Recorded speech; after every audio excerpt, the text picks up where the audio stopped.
crime against people with learning difficulties.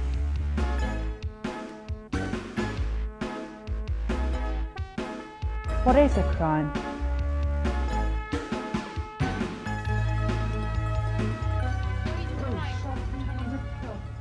Dave, what did you do? I went to a pub and had a drink and sing along. Good. I hope you enjoyed yourself. Here, have you seen this? It's terrible. Oh, what do you read in the papers nowadays? Look at the save a man with learning difficulties with fishing. Some boys come and push him into the river. He's only 35, at least somebody managed to get him out. It's dreadful, that. Hey, listen to this. Staff sacked over patient tied to toilet. What? This woman with severe learning difficulties died after she was left tied to a toilet while the staff went for lunch. Well, at least they lost the jobs for it. Good. Yeah, that's good news. There's a man being assaulted by member of staff. What? That reminds me, there was a bloke with learning difficulties who set fire to his own house, and there was a bloke living in that house, and what happened is that the police got called in and they're classing that as murder. They should lock him up for it. I mean, themselves. Yeah. Oh, but here's some good news. Listen to this. Safe house for women. This organised come from Powerhouse called Powerhouse are raising funds to build the first safe house in the country for women who with learning difficulty, who suffer sexual and physical abuse. That's good news anyway, isn't it? Yeah. Me and Cat, please. Yeah, I shall go to the pub. Let's go to the pub, Collis. Get drunk. Why not? Brian Newman was 54. He was waiting for a bus and the bus never came. On the night of the 30th of April 1992, he was brutally murdered. The manager of a residential home in Bristol hypnotised the residents so that he could have sex with them. He was jailed for 7 years. Jo Ramsden, aged 21 from Dorset, disappeared from her hometown, Bridport, on the 9th of April 1991. Her body was not found until March 1992. Murdered. Sexual abuse. Kidnapping. These are all crimes that hit the headlines, but everyday crimes are committed that nobody gets to hear about. I was on the bus and some school children making fun of me. And they're calling me mental and they're making funny faces. And I got off the bus and chucking paper at me. And I hit them with the umbrella.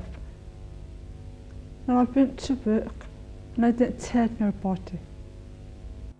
I had a lot of trouble with kids and throwing things out the window. I was helping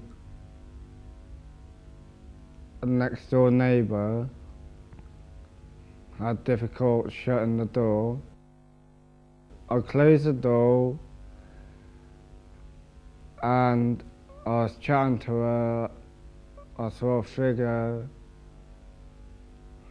walking towards me, and I turned around and he punched me in the face, and I fell to the ground and knocked my head on the concrete, and I feel isolated here. A resident poured boiling water over me.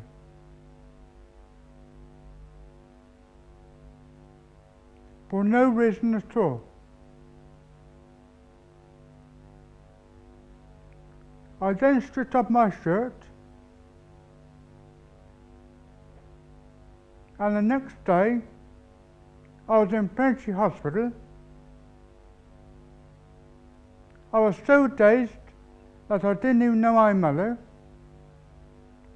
But when I had got a bit better, my mother said I was trying to get compensation for you. And they said, seeing the resident had learned difficulties, you cannot claim. I worked at a mushroom farm. I used to get a lot of abuse. People used to put drugs into me. I used to call names like Woggy and Coombe. Gerald was racially abused at the mushroom farm where he worked. This is Liz. Every day she takes her dog for a walk in the park. One day some men came along and hit her with the branches in this park. Have any of these things or anything like them ever happened to you? If so, what can you do? Stay with us and we'll take you through. Tell someone you know. If anything's happened to you that you're not happy about, it is important to tell someone. Drawing is a good way of telling someone, and it can help you to remember what happened. You could tell a parent or somebody you are close to. You could tell a neighbour. You could tell somebody you work or live with. Sometimes the person you will tell is the one who committed the crime against you. It is very important that you do tell somebody else. Getting justice. Once you have told someone you know, you should go to the police.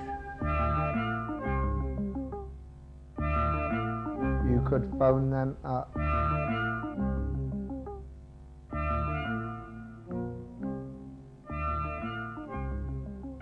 Or ask someone to do it for you.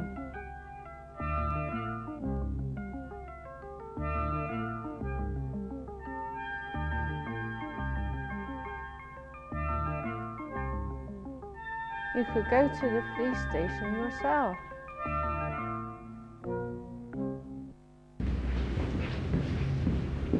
So how do we report a crime? Well, the first thing to do when you come into a police station is to report to the reception. You will be greeted by either a police officer or a civilian colleague who will arrange to take a report from you. The officer speaking to you may well direct you to another room where it is more private. If you'd like to follow me.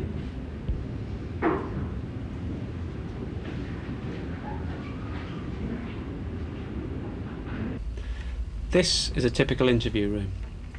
Is a solicitor needed, and what do they do? Right. A solicitor is somebody who knows about the law and will help you with your complaint. At this stage, one is probably not needed, but legal advice may be obtained later if you wish. But aren't they expensive?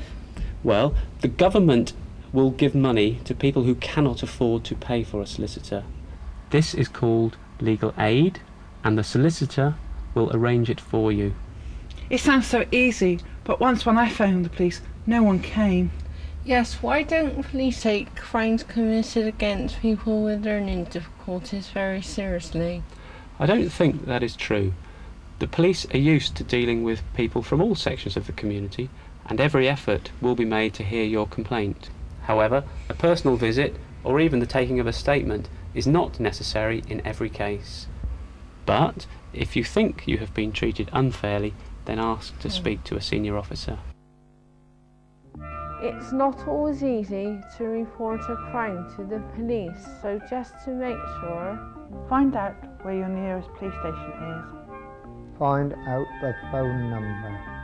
Find a police officer in the station who will be helpful.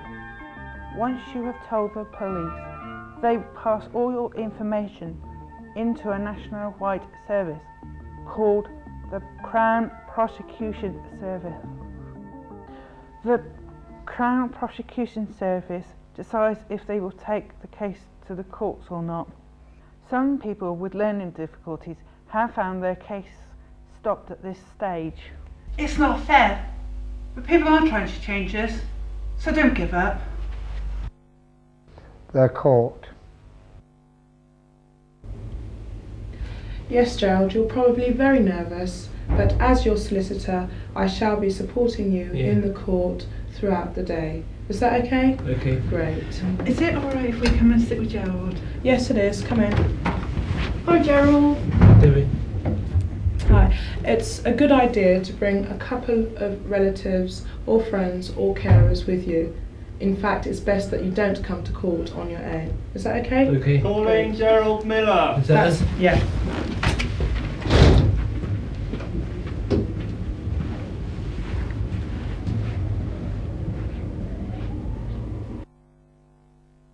When you go into the courtroom, you'll be shown where to sit. There will be lots of people in the court, all with different jobs or just coming to watch. This is the public gallery. Your family and friends can sit here. This is the jury. They listen to all the evidence. That is yours and everybody else's story about what happened. This is the judge. This is where you give evidence. You have to be sworn in by a clerk and say an oath, or you can affirm. I swear, Almighty God, that the evidence I shall be given shall be the truth, the whole truth, and nothing but the truth.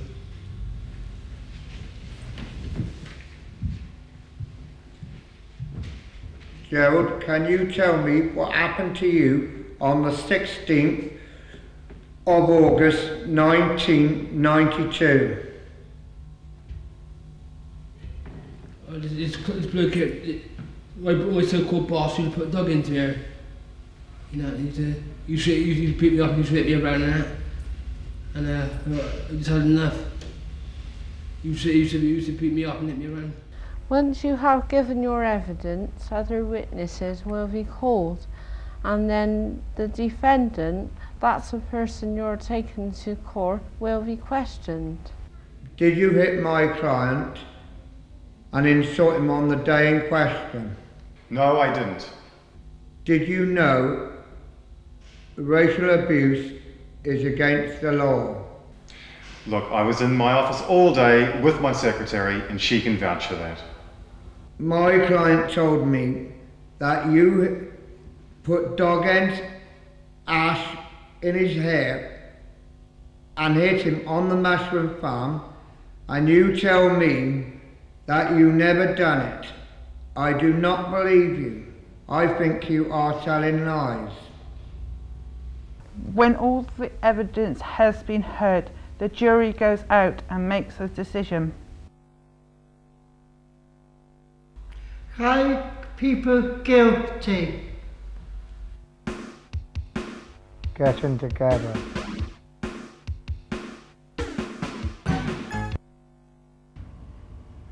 Like being court. I like being a judge. I've never been to court before.